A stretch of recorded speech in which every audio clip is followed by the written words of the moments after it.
Afternoon guys, ngayon magluluto tayo ng igado with first time. Ilunod ko na ang garlic. Yan, okay na yan. Ilunod ko na ang onion.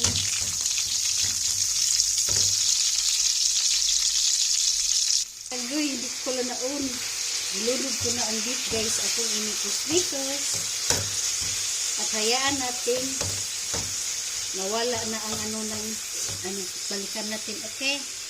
Ayan guys, maglagay tayo ng 1/2 cup of water para pangpalambot ng karni. At hayaan nating takpan at ating balikan. Ayan guys, kunti na lang ang sabaw. Ilunod na nato ang suka. Hayaan maluto ang suka at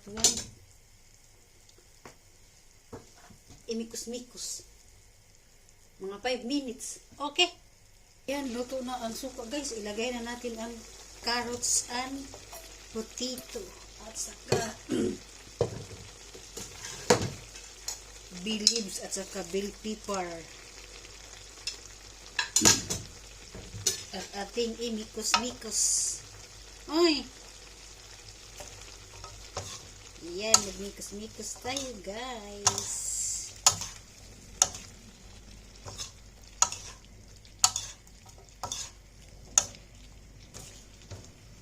Ayan, palutuin muna natin ang patatas, carrots at saka bell pepper at ating balikan.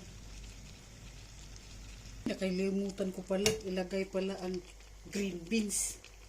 Ay, gato. Yan, magmikos-mikos tayo. Okay. Takpan natin at balikan. Ayan guys, ilunod ko na ang atay. Last ang atay.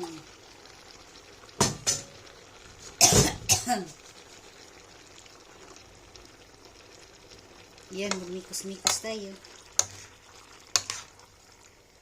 At ating balikan. Ayan guys, luto na ang ating beef igado.